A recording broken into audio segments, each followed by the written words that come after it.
প্রীতিস ব্লগের আরও একটা ভিডিওতে তোমাদের সবাইকে জানাই অনেক অনেক স্বাগত। আশা করি তোমরা সবাই খুব ভালো আছো, আর হ্যাঁ আমিও খুব ভালো আছি। আজকে চলে এলাম তোমাদের সঙ্গে আরও একটা নতুন ব্লগ শেয়ার করতে। বেশ কিছুদিন ঠিকঠাক করে ব্লগ ভিডিও ছাড়া হয়নি। আসলে আমি তো নিজেই ঠিক পাচ্ছিলাম না, একদিন এই বাড়ি একদিন ও বাড়ি। যেমন দেখো, আজকে আছি বাবার বাড়িতে, কালকেই এসেছি, কালকেই ছিলাম কিন্তু শ্বশুর বাড়িতে। এই করে এদিক ওদিক করতে করতে দিন চলে যাচ্ছে। আর এই দেখো, সকাল সকাল ঘুম থেকে উঠে বিছানাটা একসঙ্গে গুছিয়ে নিচ্ছি। বিয়ের আগেও সেম এইরকমই করতাম, কেননা দুটো কম্বল হতো, ওর একটা কম্বল আমার একটা কম্বল। আর হ্যাঁ, মশারি গোজার ক্ষেত্রেও জানো তো, ও দুটো পাশ গুজে রাখতো, আমিও দুটো পাশ মশারি আর কি গুজিয়ে দিতাম বিছানার তলাতে রাতে শোয়ার সময়। আর বিছানা ঝাড় দেওয়ার সময় ওর একদিন বিছানা তোলা, একদিন আমার তোলা, এরম এরম অনেক রুলস ছিল। সেই রুলসগুলো এখন মুছে গেছে, যেহেতু বিয়ে হয়ে গেছে। তবুও এসে একটু একটু রুলস পড়াতে হয়, না হলে আর কি মানে বোনের সঙ্গে কি একটু চলে, তো সেই আর কি চলছে। আর হ্যাঁ, সকাল সকাল বললাম, খুব একটা সকাল বলবো না, 9:30 বাজছিল, কেননা বাবার বাড়িতে এসে এত তাড়াতাড়ি ঘুম থেকে উঠলে সেটা আর মানায় না। তবুও উঠে টুকটাক করে যতটা পারি করি। কিন্তু সেই আগের ব্যাপারটা এখনকার ব্যাপারটা একটু অন্যরকম। আগে তেমন কিছু মনে হতো না, আগে ঘুম থেকে উঠে খেয়ে দিয়ে অমনি টিউশন, তারপর কলেজ, এরকম ব্যাপার ছিল। বাট এখন আর সেই চাপটা নেই। এখন মানে ঘুম থেকে উঠে কাজ টাজ করে দেখি মা রান্না করছে, তখন মনে হয় না মাকে একটু হেল্প করি। এখনকার মানসিকতাটা এরকম হয়ে গেছে। তো একে একে সমস্ত কাজকর্ম গুছিয়ে টুচিয়ে নিয়ে এইবার এই দেখো বুনু বিছানাটা তুলে নিল। আর জানো তো আর একটা ঘটনা, এই যে দেখো দুটো কম্বল আছে বিছানাতে, কি হয়েছে, কম্বল সব তুলে দিয়েছিলাম, মাঝে এই ঝড় বৃষ্টি এত ঠান্ডা পড়েছে, তার জন্য আবার কম্বল বের করে নিতে হয়েছে। কি করব বলো, একটা কম্বল মানে একটা কম্বলও বাইরে রাখিনি, সমস্তগুলো তুলে দিয়েছিলাম। বাট কি করা যাবে, ঠান্ডার জন্য আবার বের করে নিতে হয়েছে। দেখো আবার আজকে ভয়েস ওভার দিচ্ছি, আজকে কিন্তু প্রচণ্ড পরিমাণে গরম। মানে প্রকৃতির যে কিরূপ সেটা বোঝা বাড়ির দায়। তো সকাল সকাল বিছানা টিছানা গুছিয়ে নিলাম। আর সত্যি কথা বলতে, দেখবে ঘর বিছানা গোছানো থাকলে বাড়িটা পুরো মানে ফ্রেশ আর একটা ব্রাইট ব্রাইট ব্যাপার থাকে। আমার তো বেশ ভালো লাগে।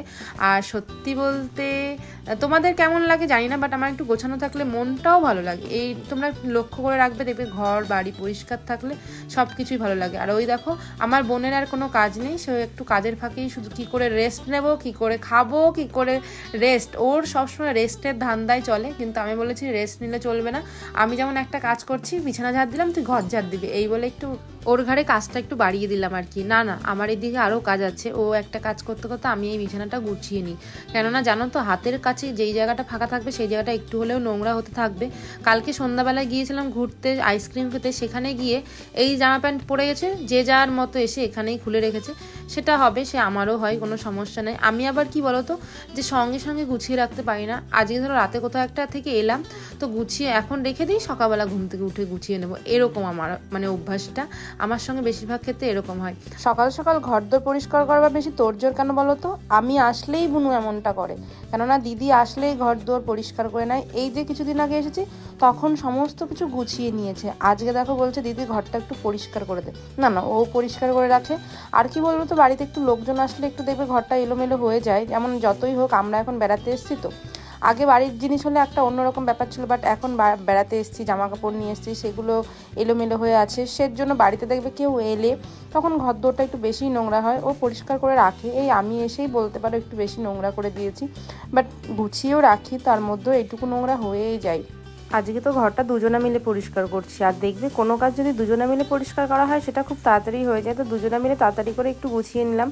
ওই দেখো, এইখানকার জিনিস ওইখানে, ওইখানকার জিনিস এইখানে, এরকমই করে বেড়ায়, মানে কোনো স্থির ধীর নেই। আর জানো তো, একটু কাজ করার সময় যদি একটু গান বাজে, তাহলে খুব ভালো হয়, কাজে দেখবে একটা এক্সট্রা এনার্জি চলে আসে। তো আমি যখন কাজ করি একটু গান বাজিয়ে নিই, ওর জন্য এখন ভয়েস ওভারটা দিতে হচ্ছে। দেখলে তো, সকাল সকাল কত কিছু কাজ করে নিলাম একসঙ্গে দুই বোন মিলে। আর এই দেখো, এই বেডশিটটা আমার নতুন কিনেছে, খুব সুন্দর হয়েছে দেখতে, তোমাদের সঙ্গে অতটা দেখানো হয়নি।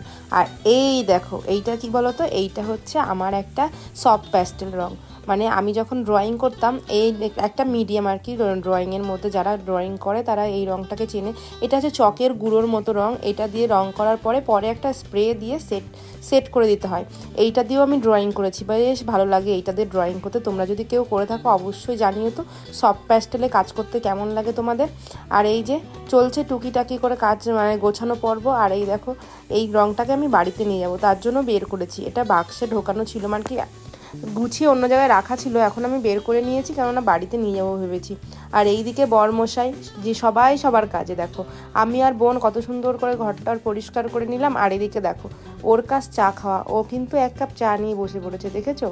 বিয়ে হওয়া 2 বছর হয়ে গেছে, বাট বাবার বাড়িতে এসে আগে এতদিন এরমভাবে থাকতে পারতাম না, কিন্তু এখন একটা বেশ উপকার হয়েছে। কি বলো তো, আমার যেহেতু এখন কাজ নেই, তাই আমার পিসি সেটআপ কাজের, আমিও যেহেতু একই ডিপার্টমেন্টেই ছিলাম, তো আমার ওর যা যা কাজের জন্য প্রয়োজন আমারও সেম সেম ওই জিনিসগুলোই আছে।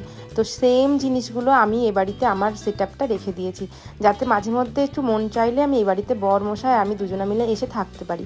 তার জন্যই আর কি মাঝে মধ্যে এখন আসতে পারছি, বাট আগে কিন্তু এত আসতে পারতাম না। আগে আসলেই বাড়ি যাওয়ার তাড়াটা থাকতো, এখন কয়েকদিন এসে বেশ 2-3 দিন একদিন থাকতে পারছি, বেশ ভালো লাগছে।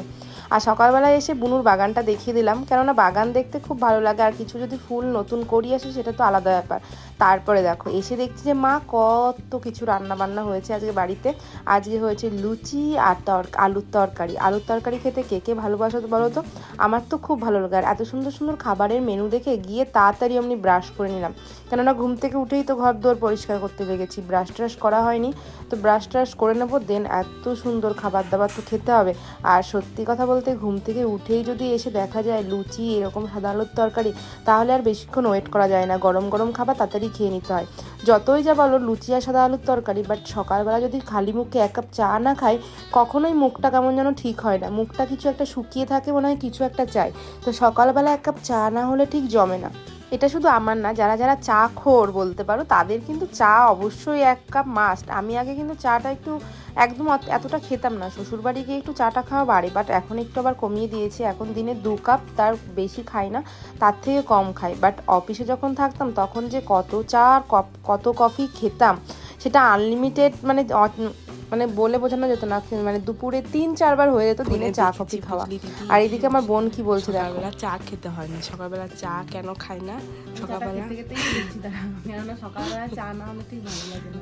সকালবেলা চা অনেকক্ষণ আমরা রাতে খাবারটা খাই, তো দিয়ে হচ্ছে কি যে খালি পেট অনেকক্ষণ থাকে, ঘুম থেকে উঠেই অমনি চাটা যখনই খাস, ওই খালি পেটের মধ্যেই গরম গরম এই চাটা পরে দিয়ে পেটের সমস্যা হয়।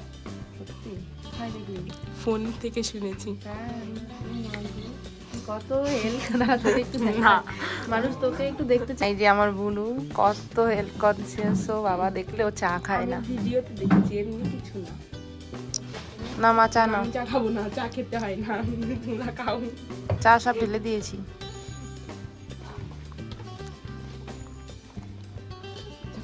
জল খাবো, জল। বা আমার তার জন্য তোর স্কিনটা গুলো গুলো করছে জানিস শুনু, আর আমাদের স্কিন ডাল। বাবা চা খাচ্ছে কোনায় দাঁড়িয়ে, এমন জায়গায় দাঁড়িয়েছে দেখা যাচ্ছে না। তুই খা। আর বউ ছাড়া আবার কে? ভালো করে দে, সুন্দর করে দে, মাছি বসতে দিবি না, মাছিটাকে উড়াবি, হেলথ কনসিয়াস।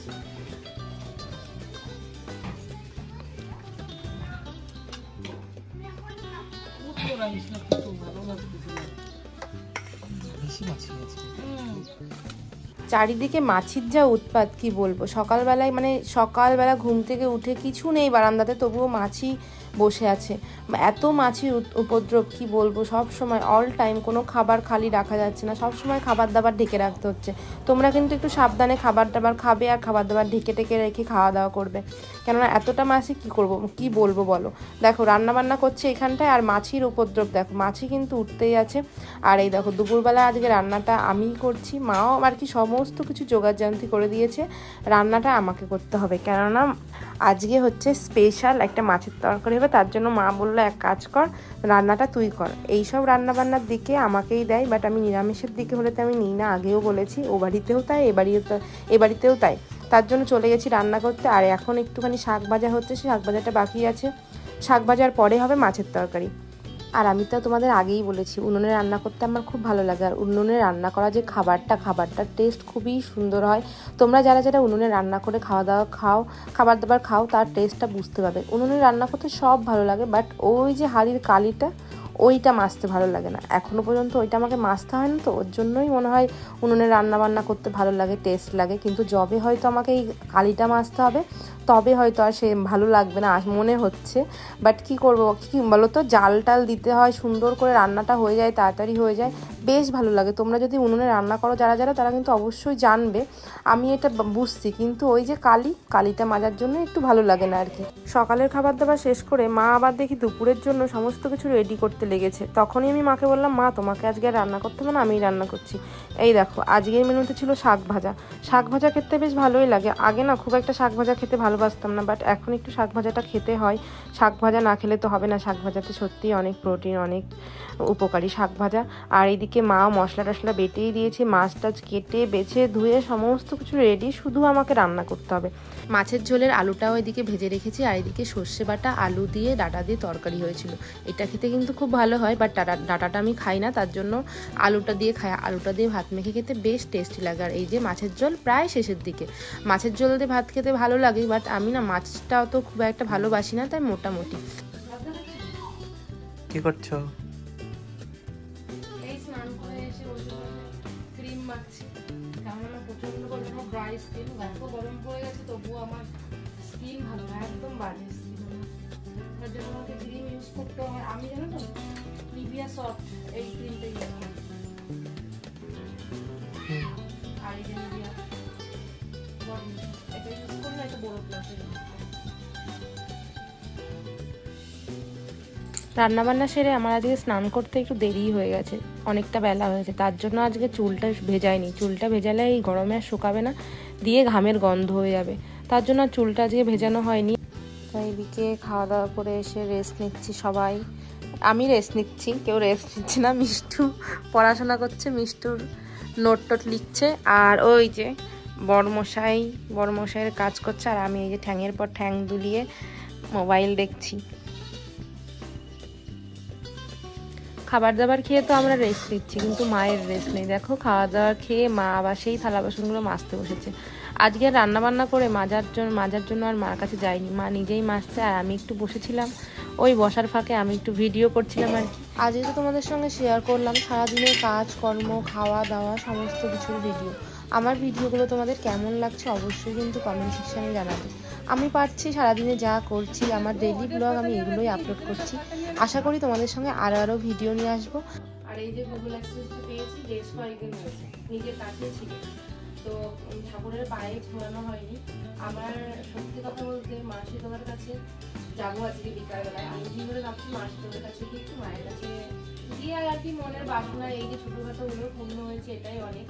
তো অবশ্যই তার জন্য মায়ের কাছে যাবো, একটু পূর্ণ হয়ে গেছে। চলো আমরাও যাবো। আর এই দেখো তোমাদেরকেও নিয়ে যাচ্ছে। আর এই জামাটা পরে রেডি হয়ে গেলাম, আর এটাকেও নিয়ে যাবো।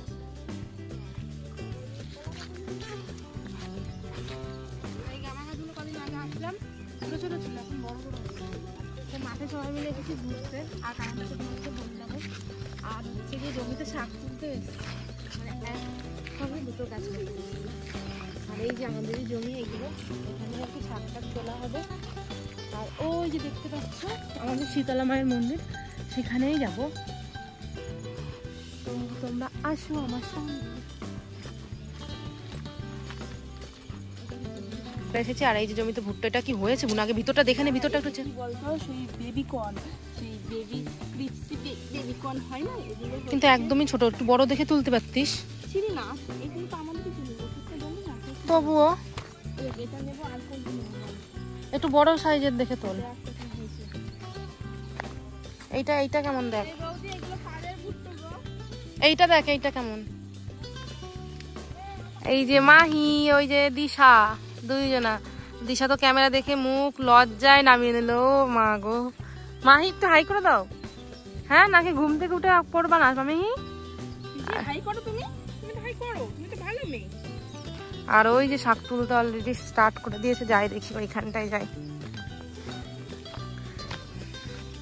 আমরা গ্রামের মেয়ে বস, সব পারি।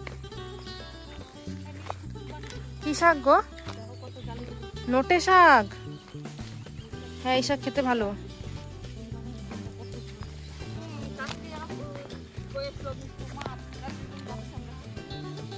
শাক তুলেছি আর ওই যে বৌদিরা এখনো তুলছে। আমরা একটু মন্দিরে যাব, মন্দিরে যাওয়ার উদ্দেশ্যে আগেই বললাম, তো তাড়াতাড়ি শর্টকাট নেওয়ার জন্য এই জমির ভিতর দিয়েই চলে এলাম।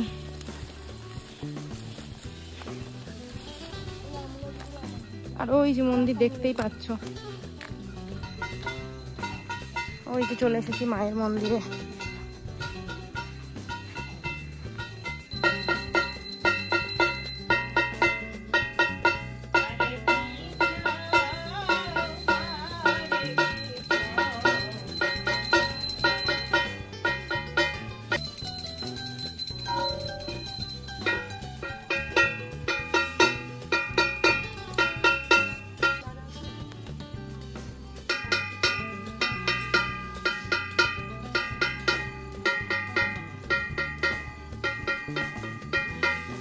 মায়ের পায়ে গুগল অ্যাডসেন্সটা ছুঁয়ে নিলাম।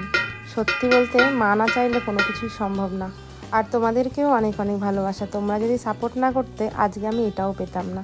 তোমাদেরকে অনেক অনেক ভালোবাসা আর অনেক অনেক ধন্যবাদ আমার পাশে থাকার জন্য। আর আমার ভিডিওগুলো তোমাদের কেমন লাগছে অবশ্যই কমেন্ট সেকশনে জানাতে ভুলবে না। আমি সারাদিনে কি করছি না করছি ছোটোখাটো জিনিস হলেও সেগুলো তোমাদের সঙ্গে তুলে ধরার চেষ্টা করছি।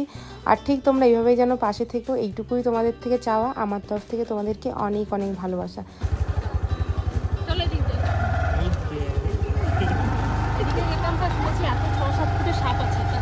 কোন দিকে? ওইদিকে। আর মাহির চুল, মাহির চুল। মাঠ থেকে ছোট ছোট জালি ভুট্টাগুলো নিয়েছি, সেগুলো নাকি বুনু আজকে পকোড়া করবে। বাড়িতে গিয়ে দেখি সেই পকোড়াগুলো ট্রাই করব কেমন হয়। আর এই দেখো পকোড়াটা রেডি করে ফেলেছি। আমিও জানি না, ফার্স্ট টাইম খাবো আর কি কেমন হবে, তার জন্য খুব এক্সাইটেড। এই যে এই ম্যাডামের উদ্যোগে বানানো হচ্ছে ভুট্টোর পকোড়া, বলতে গেলে যেগুলো কচি ভুট্টো সেগুলো দিয়েই মাখিয়ে টাখিয়ে বানানো হচ্ছে। জানি না কেমন কি হবে, দেখাচ্ছি কেমন কি হচ্ছে। ঠিক আছে, শেষে নাড়া, একটা নাড়াতে ভালো করে। খুব সুন্দর হচ্ছে। এখানে হচ্ছে সুইট কর্নের পকোড়া হচ্ছে। আর ভিডিও কলে রিঙ্কি দি হাই করে দাও একটু আমাদের। এই যে ভিডিও কলে যে দিদিটাকে দেখতে পাচ্ছ, এই দিদিটার সঙ্গেও কিন্তু ঠিক ইউটিউব থেকেই পরিচিত। আজকে আর বেশিক্ষণ তোমাদের সঙ্গে বকবক শেয়ার করবো না, কেননা ভিডিওটা এবার অনেক বড় হতে চলেছে। ভিডিওটা এবার এন্ড করবার পালা।